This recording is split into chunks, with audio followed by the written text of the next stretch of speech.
One of the things that these difficult, trying times are bringing into focus for all of us, as citizens, as elected officials, that accountability is important now more than ever.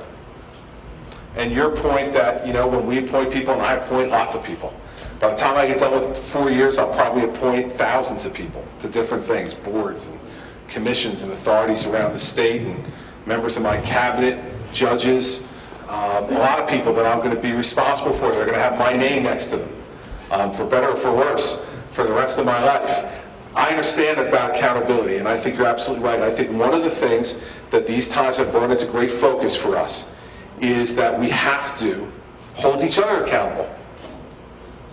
All of us understand. We were taught by our parents, I suspect, that you don't get something for nothing in this world, ever. Yet government has tried to sell you over the course of time this idea that we're not going to give you something for nothing, but we're going to give you something and someone else is going to pay for it. So it's not for nothing, but it's for nothing to you. What has happened in our state and in our country over the last couple of years is that those chickens have come home to roost. And we now have a situation where we are in a deep hole. And we've got two choices. We can continue to do what we've always been doing before. And I don't think we should, because that's crazy. That's what got us here. But the new path and the bolder path is a path that will be lined with resistance from those who are benefiting from the current system. And they will attempt to scare you. They'll attempt to scare you about change. And they'll attempt to tell you that your ox is the one that's going to get gored. The same people who are telling you get something and someone else will pay for it are now going to tell you, watch out, because when change comes, they're going to take it away from you. We all know that it's being taken away from us as we speak. Our standard of living, our way of life is being challenged by an economy where we have too much debt, too big a government, too much spending, and taxes being too high. We all know it in our hearts. Depending upon where we are on the political spectrum, we may want to admit it more or less, but we all know it. We all know it to be true. And I kind of want to end today where I started with Mayor Diaz. Now, we may come at certain issues from different perspectives, but we all understand, she and I understand, that the day of reckoning is here. Whether you're a Republican, whether you're a Democrat, whether you're an independent, whether you're rich or whether you're poor, whether you're retired or still working, or if you're a young child who's trying to think about what is New Jersey and America going to be like for me. The day of reckoning is here. And there is no more solemn obligation, I believe, that we have as human beings, and especially as Americans, than to do everything we can to leave this place better for our children and grandchildren than it was left to us.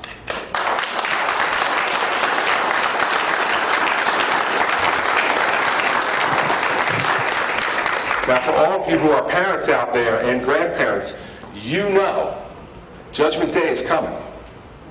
And by that I mean our children and our grandchildren are going to judge us.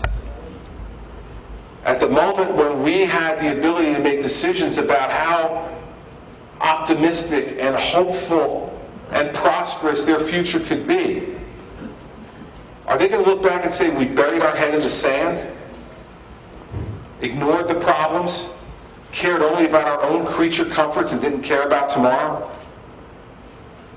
Or are they going to say that when this day of reckoning came, our generation stood up and said, we're going to fix it. We're going to fix it not just for ourselves, but more importantly, we're going to fix it for our kids and for our grandchildren so that they can live in New Jersey. We've already had a great New Jersey life. Looking at it, most of us, there's a lot of life that's been lived out in this audience. A lot of life. That's a very nice way of saying we're getting old. But there's been a lot of life lived out in this audience, and we've already had a great New Jersey life. Most of us have, if not all of us in this room. The question is, will our children have a great New Jersey life? Or will they have to go to Florida or Pennsylvania or Connecticut or someplace even further away to be able to get a life where they feel as if they can grow and prosper and be happy. Well, I'll tell you this, that's not the New Jersey I was born in. And that is not the New Jersey that I care to die in. And so when people asked me last year, why are you running for governor? Why do you want to do this? That's why. Because I want my children around to take care of me when I get old. I want to be able to get in a car and drive to a grandson or a granddaughter's Little League game. I want to be there sitting around the kitchen table for that first birthday party. I don't want to have to see it over the internet. I want to be there. And the only way I'm going to be there is if they're here, because I ain't leaving. And I want them to be here with me. I want them to experience the same great life that I've been blessed to experience. And I feel like for most of you, you want the very same thing. And so if we want that, now is the time to get to work. Now is the time to not ignore the problems, but to confront them. Now is the time for us to say, we are going to be the people who fix New Jersey's problems. And then when we put our head on the pillow at night, when we pass the torch off to our children and grandchildren, we're going to be able to say to them, we did our job, now it's your turn. Thank you very much.